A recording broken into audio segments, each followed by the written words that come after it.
नमस्कार, मैं नीलू Singh शिवब्रत Singh children academy से आपकी हिंदी अध्यापिका आज की इस ऑनलाइन कक्षा में पुनः आपका स्वागत करती हूं और आज अपने उसी पुराने शीर्षक भोर और बरखा के साथ मैं पुनः उपस्थित हूं। आपने पिछले वीडियो में देखा होगा कि इस पाठ के पहले पद का भावार्थ बताया गया है। हमने शीर्षक आपको पहले ही बताया था कि शीर्षक में 2 बिंदुओं को मुख्य केंद्र बनाया गया है, जिसके आधार पर पाठ का नाम रखा गया है, अर्थात शीर्षक का नाम रखा गया है। तो भोर और बरखा, तो भोर जो है वो पहले पद में बताया गया है, उसमें भोर का वर्णन किया गया है। आप जो अब दूसरा पद इस वीडियो में पढ़ेंगे उसमें बरखा अर्थात वर्षा ऋतु का वर्णन किया गया है। तो पाठ की जो लेखिका मीराबाई हैं, हमने आपको उनके जीवन परिचय के बारे में भी बताया है पहले वीडियो में, और उसमें भगवान श्री कृष्ण इनके आराध्य हैं। मीराबाई जो है वो एक राजघराने से थीं, लेकिन पति की मृत्यु के बाद उन्होंने अपना सारा जीवन भगवान श्री कृष्ण को समर्पित कर दिया और वो मंदिरों में भजन कीर्तन गाने लगी, जो उनके परिवार वालों को नहीं पसंद था। तो परिवार वाले उन्हें बहुत तरीके से प्रताड़ित करने लगे और उनकी इस तरह की अवहेलना ने मीराबाई को बहुत आहत किया और उन्होंने तुलसीदास जी को पत्र लिखा। पत्र में तुलसीदास जी ने उन्हें द्वारिका आने का संदेश दिया। तो अपने जीवन के अंतिम क्षणों को उन्होंने द्वारिका में ही बिताया और भगवान श्री कृष्ण की आराधना करती रह गईं। लोगों का मानना है कि मीराबाई द्वारिका में भगवान कृष्ण के मूर्ति के सामने भजन कीर्तन करते करते और उसी मूर्ति में समा गईं। तो मीराबाई ने पहले पद में प्रातःकालीन समय का वर्णन किया है। उसमें माँ यशोदा अपने पुत्र भगवान कृष्ण को अनेकों संबोधनों के माध्यम से जगाने का प्रयत्न करती हैं और इस पद में उन्होंने वर्षा ऋतु का वर्णन किया है और वो बताती हैं कि वर्षा ऋतु मुझे बहुत अच्छी लगती है। तो क्यों अच्छी लगती है उसका कारण भी उन्होंने इस पद में बताया है। और वैसे भी हम आप भी जानते हैं कि वर्षा ऋतु हमको आपको भी अच्छी लगती है, क्योंकि गर्मी के बाद ही वर्षा ऋतु का आगमन होता है और गर्मी से सभी जीव जंतु एकदम व्याकुल हुए रहते हैं। जब बारिश की पहली बूंद जमीन पर गिरती है तो उस मिट्टी से जो सौंधी खुशबू आती है वो सबको अत्यधिक अच्छी लगती है। उसका सौंधापन बहुत ही अच्छा लगता है। वो पूरे वातावरण में एक ऐसी महक घोल देता है कि जिससे ये लगने लगता है कि हाँ, अब मौसम जो है वो शीतलता प्रदान करने वाला होगा, झुलसाने वाला नहीं। तो चलते हैं, हम सबसे पहले अपने पद को पढ़ते हैं और इसके बाद उस पद का भावार्थ जानते हैं। पाठ 16 भोर और बरखा।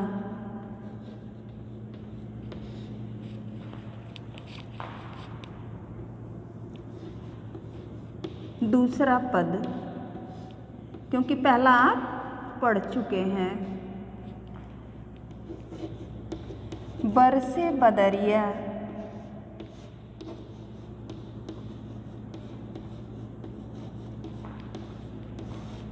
सावन की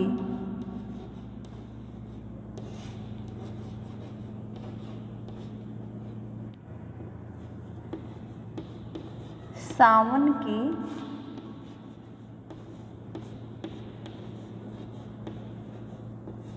मन भावन की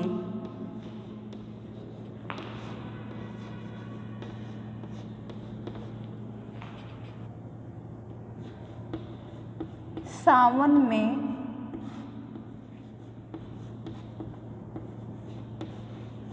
उमग्यो मेरो मनवा,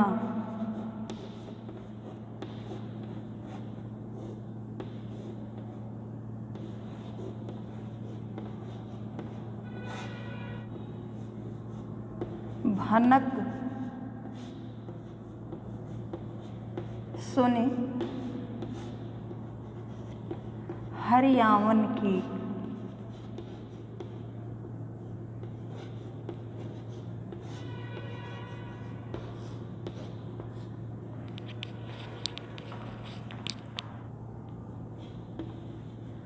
उमड़ घुमड़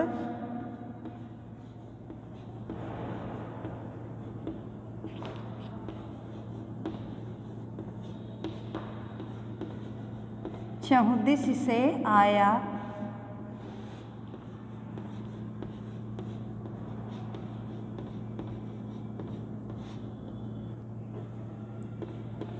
दामिनी दमकै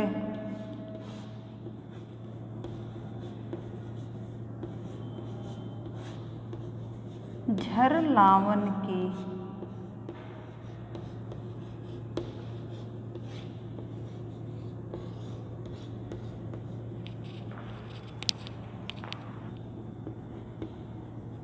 नन्ही नन्ही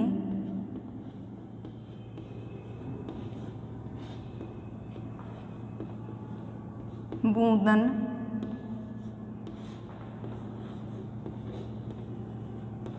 मेहा बरसे,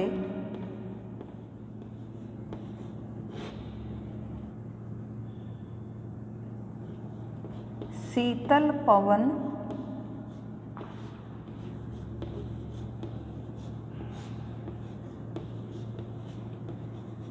सुहावन की।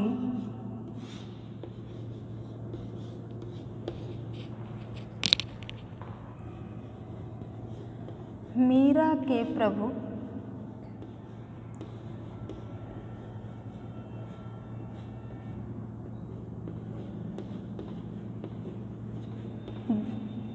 गिरधर नागर,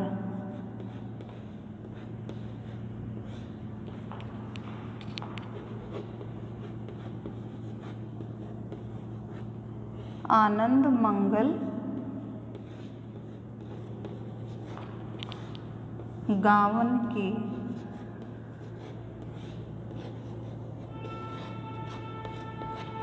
यह तो आपके पाठ का दूसरा पद है कि बरसे बदरिया सावन की मन भावन की। सावन में उमग्यो मेरो मनवा, भनक सुनी हरि आवन की। उमड़ घुमड़ चहुदिश से आया, दामिन दमकै झर लावन की। नन्ही नन्ही बूंदन में हाँ बरसे, शीतल पवन सुहावन की। मीरा के प्रभु गिरधर नागर, आनंद मंगल गावन की। इस पद के अंतर्गत संत कवित्री मीराबाई ने वर्षा ऋतु का इतना सुंदर वर्णन किया है कि वो कहती हैं कि बरसे बदरिया सावन की। सावन का महीना जो होता है वो वर्षा ऋतु का सबसे महत्वपूर्ण महीना माना जाता है। सांस्कृतिक या धार्मिक किन्हीं भी उत्सवों के आधार पे देखा जाए तो सावन का महीना सबसे उत्तम महीना माना जाता है, क्योंकि यह महीना भगवान शिव का अत्यंत प्रिय महीना है। इसमें भगवान भोलेनाथ की भी आराधना की जाती है। सावन के महीने में पेड़ों पर झूले पड़ जाते हैं, महिलाएं सावन के गीत गाती हैं, खुशियाँ मनाई जाती है। अर्थात उसमें चाहे आप धार्मिक उत्सव मनाएं, चाहे आप मानसिक उत्सव मनाएं, चाहे सांस्कृतिक उत्सव मनाएं, हर उत्सव से अगर जोड़ा जाए तो सावन का महीना सबसे उत्तम महीना होता है। इस महीने में बारिश जब होने लगती है तो किसानों के भी चेहरे खिल जाते हैं, क्योंकि भाई वो अपनी खेती में लग जाते हैं, उनकी खेती का काम जो है वो शुरू हो जाता है। उसमें मोर जो होते हैं, पक्षियों के लिए भी जल का जो अभाव रहता है पक्षी को भी हर जगह जल उपलब्ध होने लगता है, वृक्षों को भी जल की, अर्थात कहने का तात्पर्य है कि जल की आवश्यकता सबको होती है। जब उस ज्येष्ठ की तपती दोपहरी से सभी एकदम झुलसे हुए अकुलाए रहते हैं, तो फिर बारिश का वो महीना समझिए कि संजीवनी बूटी का काम करता है। वो चर अचर सभी के लिए अत्यंत पावन और पवित्र महीना होता है, सभी के लिए खुशियाँ लेकर के आता है। तो मीराबाई की भी खुशी है। ये सावन की जो बदरी है वो एक संदेशा लेकर के आई है। तो वो कौन सा संदेशा लेकर के आई है, तो वो बताती हैं कि बरसे बदरिया सावन की, यानी सावन की जो बदरी है, यानी सावन के जो बादल हैं वो क्या कर रहे हैं, बरस रहे हैं सावन की, मन भावन की। सावन के महीने की ये जो बरसात है, जो ये बदरी बरस रही है, वो कैसी है, वो मेरे मन को बहुत अच्छी लग रही है। मन भावन अर्थात मन को अच्छी लगने वाली। तो कह रही है कि सावन की ये जो बदरिया बरस रही है, सावन के ये जो बादल बरस रहे हैं, ये मन को बहुत अच्छे लगने वाले हैं या मन को बहुत अच्छे लग रहे हैं। सावन में उमग्यो मेरो मनवा, उमग्यो मतलब आनंदित उल्लसित हो रहा है, इसमें एक नया जोश भर रहा है। यानी सावन में मेरा मन जो है वो एक नई उमंग से भर रहा है। भनक सुनी हरि आवन की, यानी क्यों मन में इतना उमंग भर रहा है, इतना जोश, इतना आनंद क्यों हो रहा है, क्यों, क्योंकि उन्हें भनक लग गई है। भनक अर्थात कोई थोड़ी बहुत सूचना मिल गई है या उनके मन को ये महसूस हो रहा है कि उनके प्रभु आने वाले हैं। उनके प्रभु अर्थात भगवान श्री कृष्ण। कि सावन में उमग्यो मेरो मनवा भनक सुनी हरि आवन की, कह रहे कि सावन में मेरा मन और भी आनंदित प्रफुल्लित हो रहा है, क्योंकि मुझे ऐसा महसूस हो रहा है कि मेरे प्रभु भगवान श्री कृष्ण आने वाले हैं। उमड़ घुमड़ चहुदिस से आया दामिन दमके झर लावन की। तो कह रहे हैं उमड़ घुमड़ यानी इधर उधर से, उमड़ते घुमड़ते, चहुदिस चारों ओर से, चारों तरफ से आया कौन, बादल।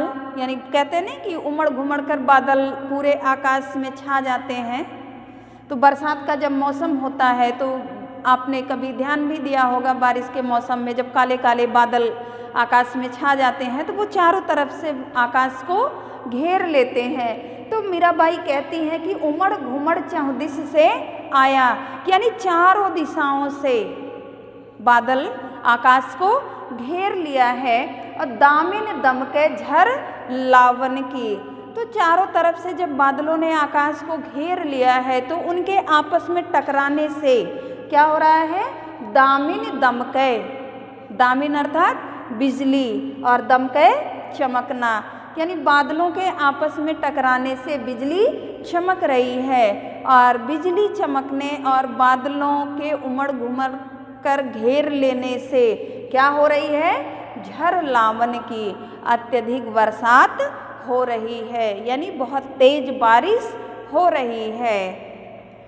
नन्ही नन्ही बूंदन मेहा बरसे शीतल पवन सुहावन की। तो कह रही है किस तरह से बारिश हो रही है, जब आकाश में चारों तरफ से बादलों ने घेर लिया और बादलों के आपस में टकराने से बिजली चमक रही है, तो बिजली चमकने से बारिश तेज हो रही है।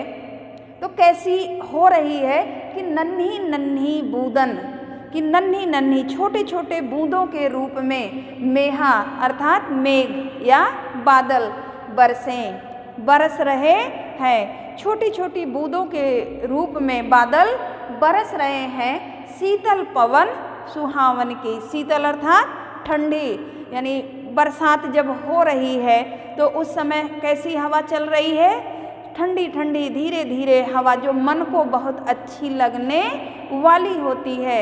ऐसी शीतल सुगंधित मंद हवाएं चल रही हैं। पवन अर्थात हवा। मीरा के प्रभु गिरधर नागर आनंद मंगल गावन के। फिर मीराबाई कहती हैं कि ऐसे ऋतु को या ऐसे मौसम में जब ये सूचना मिल गई है कि हमारे आराध्य भगवान श्री कृष्ण आने वाले हैं, तो मेरा मन और भी आनंदित हो रहा है और भी खुश हो रहा है। तो मैं उस आनंद में आकर के मैं आनंदित हो करके क्या कर रही हूँ, आनंद मंगल गावन की। मंगल अर्थात शगुन। मैं भगवान श्री कृष्ण के आने की खुशी में मंगल गीत गा रही हूँ, या कहें कि मैं भगवान श्री कृष्ण के आने की खुशी में और भी मंगल गीत गाना चाहती हूँ। यह आपका दूसरा पद है कि बरसे बदरिया सावन की, सावन की मन भावन की, कि सावन का जो बादल है, सावन की जो बदरी है वो बरस रही है, और वो बरस रही है तो कैसी लग रही है, मन भावन, मन को बहुत अच्छी लग रही है। तो उसका कारण भी बताया इन्होंने कि सावन में उमग्यो मेरो मनवा भनक सुनी हरि आवन की, कि कहीं से थोड़ी बहुत सूचना मिल गई है या मेरे मन को ये एहसास हो रहा है कि इस सावन के महीने में मेरे आराध्य देव या मेरे भगवान श्री कृष्ण आने वाले हैं। तो उमड़ घुमड़ चौदिस से आया दामिनी दमके झर लावन की, कि उमड़ घुमड़ कर चारों दिशाओं से काले काले बादल आकाश में छा गए हैं, और उन बादलों के वो जो काले बादल आकाश में छाए हैं उनके आपस में टकराने से क्या हो रहा है, बिजली चमक रही है और तेज बारिश हो रही है। तो किस तरह की तेज बारिश हो रही है, नन्ही नन्ही बूंदन मेहा बरसे, कि छोटी छोटी बूंदों के रूप में मेघ बरस रहे हैं। शीतल पवन सुहावन की, बारिश हो रही है तो उस समय जो हवा चलती है वो बहुत शीतल सुगंधित मंद यानी अच्छी लगने वाली होती है, वो मन को बहुत अधिक शीतलता प्रदान करती है। तो मीरा के प्रभु गिरधर नागर आनंद मंगल गावन की, तो जो मीरा के प्रभु हैं गिरधर नागर अर्थात गिर को धारण करने वाले, वो जो भगवान श्री कृष्ण हैं उनके आने की खुशी में मीराबाई जो हैं वो आनंद मंगल यानी खुशी होकर के खुशी के गीत गाना चाहती हैं, या वो प्रभु के आने की खुशी में सगुन के गीत गा रही हैं। तो ये तो आपके पाठ का भावार्थ है। पाठ में आए हुए कुछ कठिन शब्दों के अर्थ भी हैं।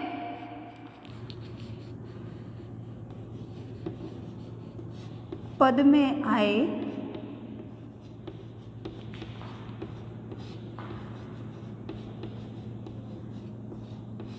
कठिन शब्दों के अर्थ।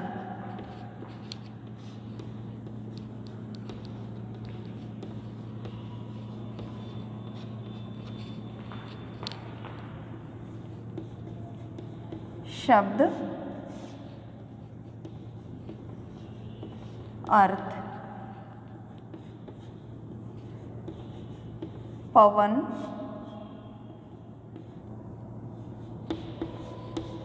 शीतल मेहा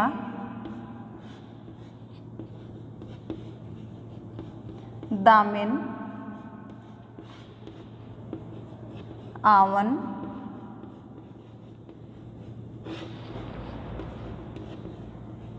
लावन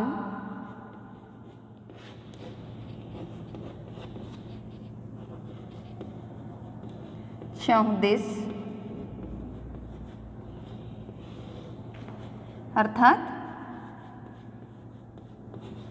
चारों ओर या चारों दिशाओं में, लावन अर्थात लाने की, आवन अर्थात आने की, दामिन अर्थात बिजली,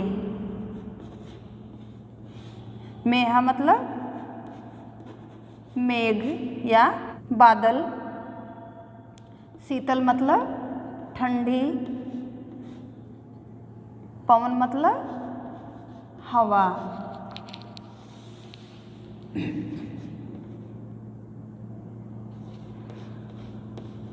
मंगल, आनंद,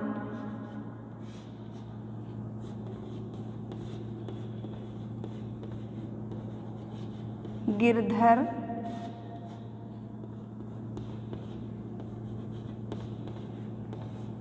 हरि यानी भगवान श्री कृष्ण।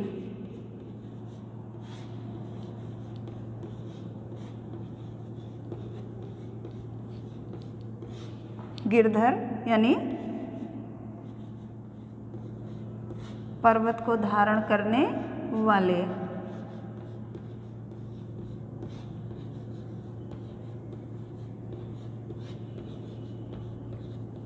पर्वत को धारण करने वाले कौन? भगवान श्री कृष्ण।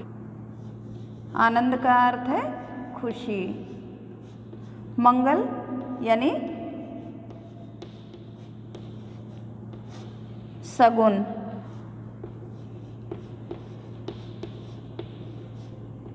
शगुन हमने आपको पहले ही बताया था कि इन पदों में ब्रज भाषा का ही प्रयोग किया गया है।